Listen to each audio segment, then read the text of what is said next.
Anybody that has been following my YouTube channel or my Instagram have known for the last few months I have been working hard on completing this Daytona 500 winter case. It has been my personal journey, whatever you want to call it, to do this. As you can see, I'm still missing three, and those three are probably the most expensive Daytona 500 winners out there. However, I'm not going to break the bank trying to get those three in my collection. And that's what this next video is going to be talking about. So without any further ado, let's go ahead and get into it.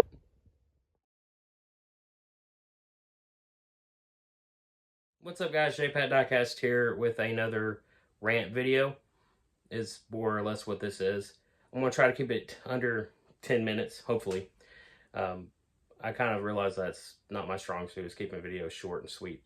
But anyways, so this video is about, well, I'll just start with my story. If you follow me on Instagram, you probably saw I had a little rant on my Instagram story last night. I got a notification from eBay. I have alerts set for certain diecasts that I'm looking for, and one of them being the 2016 Denny Hamlin Daytona 500 winner, which I know is a rare car, and you're not going to find that one for a steal. But, you know, I just keep an eye on it. It's one of those that I like to keep an eye on. So I clicked it, and I saw the picture first. I'm like, oh, look at that. It's a regular ARC, or platinum, I guess would be the more correct term for that one. It's not autographed. It looks good. And then I glanced down at the price, and I almost crapped my pants because the asking price, the buy it now price, $999.99. Plus $22 shipping. And I really just can't sit here. I really have to make a video on this. It's not going to change anybody's mind because people think that they can put their kids through college on stuff like this. But you're arguing with them is like arguing with a brick wall. But I'm making this more of people to be aware, hopefully. So yeah, that's a car. It's rare, and as you saw in the intro, it's one I'm missing, and it is the most prominent, expensive of the Daytona 500 diecasts out there right now. And I know I'm not going to find that one for anywhere under 400, 300. That's probably that's as much as I would be willing to pay for it ever.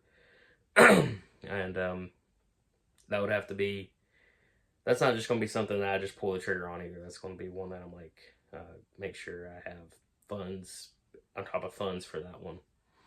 But yeah, I mean, $400 is still almost a little ridiculous to me. There's not a lot of diecasts I would pay that at all. I have some in my collection that are worth that, and you know, I'm never going to sell my collection, so they're all priceless to me. I'm not here to sell unless I just somehow get doubles of one or something. But that's not the point. The point is, what are you thinking? Selling a diecast, a toy car. I mean, we can sit here all day and say, yeah, they are collectibles. You're not supposed to play with them. You don't give them to kids. But at the end of the day, they are toy cars. And this one wasn't, keep in mind, this one wasn't signed. It wasn't an elite. It wasn't a special finish. And this guy's asking for $1,000. And when you add the tax and the shipping, it's probably going to be more like $1,100, honestly. That's probably more or less what you're looking at when you check out. And I've seen a couple. I've seen one earlier in the week that I think is already gone, because I did watch it, because they have payment plans now.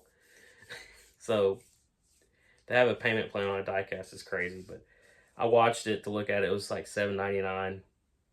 More than likely I was never going to get it, but I keep an eye on it. It's already gone, so somebody pulled the trigger, said, "Oh, I got $800 to blow."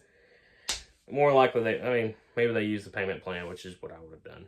However, I'm not getting into that territory. What I'm getting into is diecast should never be worth that much. And as I am as I'm recording this, I just got a notification that the seller offered me that Denny Hamlin diecast for $949. That's a steal, baby. I'm pulling the trigger on that one. Guys, don't buy that crap. Do not allow people to jack up prices like that for people who want it. And I'm not just talking about me. I don't want this video thinking like, oh, don't buy it because I want it. No.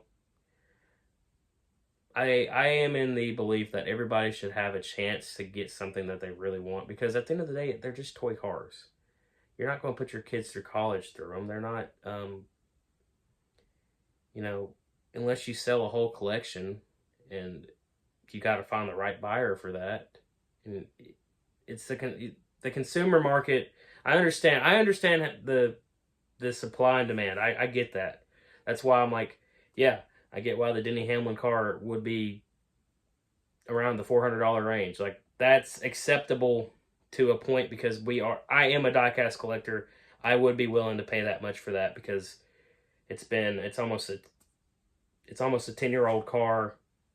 It's the Daytona 500. A lot of people, I'm not the only one who collects Daytona 500 winners. I'm very aware of that. So yeah, I get it. But asking for $1,000,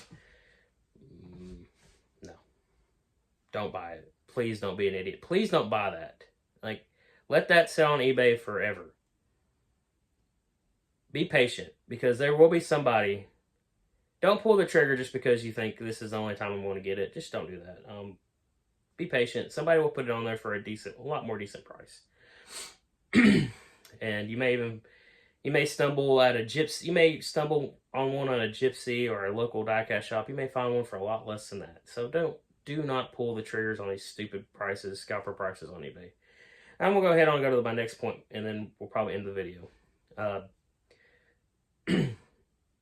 So another car that I found out through this whole Denny Hamlin diecast debacle that is skyrocketing in price is the Justin Allgaier 2025 Whiskey Travelers JRM Cup Series debut that just came out last week. Just came to the regular consumers.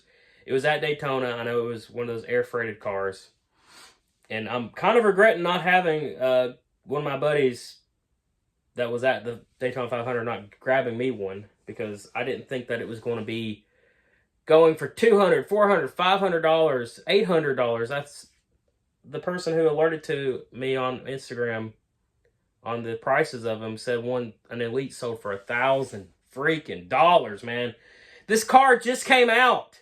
You're paying that much for these pieces of crap? Man, I get it. I want that car too. It's Dale Jr.'s, I know how much that 500 meant to Dale Jr. I'm a Dale Jr. fan. I was happy to see it. I'm hoping he gets into it full time soon. But I'm not going to go not be able to pay my mortgage and whatever else I need to pay because I want a car that is realistically only worth $60, $70. They asked $90 for them now because it's got chrome numbers, but still, you're asking so much money for these and people are buying them. Stop buying these diecasts for these prices. Do not buy that Allgaier car for sure, because that will be a car that if you don't buy, if you just let sit there, it will go down in price. You don't need it that bad. I promise you don't. And I'm probably going to miss out on it unless they have it in next week when I get paid and I have money to go buy one at the Lionel store. And, I do all my adultly duties and pay for things like I'm supposed to. If they have one there, I'll buy it. If not, I'm going to wait and see what happens, because I am not going to...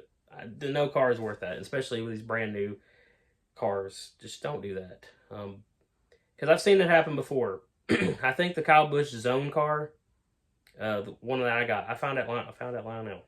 Well, it was one that was selling for like $100, or it wasn't on there. But I think if you go on there now, you can find it for a little bit less because the hype has kind of gone down on them. So just be smart. Don't give in to these scalper prices, man. It's not worth it.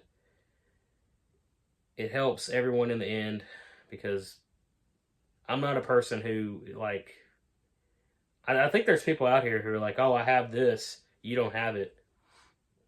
I don't know if that's necessarily a thing in the NASCAR diecast collector community, but I also um, also collect Star Wars Black Series figures, and there are a lot of people who you'd be surprised, but like, haha, I have this, and you don't. Like children, like you're just buying stuff just to throw in other people's faces. But I'm in the belief that like, hey, everybody should have a shot at owning something that they really want, even if it is expensive. And I'm not saying, and this video, we'll wrap it up real quick. I'm not saying that, for example, this Jeff Gordon car, Jeff Gordon last win car. Last time I looked, that thing was going, the regular non-signed ARC Platinum is going for around $400. It's worth that. I mean, if I was going to sell it, if I had to, like there's no other alternative in my life. I had to sell it. I'd probably let that thing go for $250 or $300 because I'd really want to sell it and I want someone to have it. Obviously, I'm not going to lowball, and that's fine. Like I said, I'll pay a fair price for something that I know is rare and sought after, but I'm not going to pay stupid prices because they think that they either have no knowledge, but I'm pretty sure this guy sells diecasts for a living. I looked at his page. So I don't know why he thinks that it's worth not $1,000 because it's not. So just be aware, guys. Don't be stupid. Don't buy these.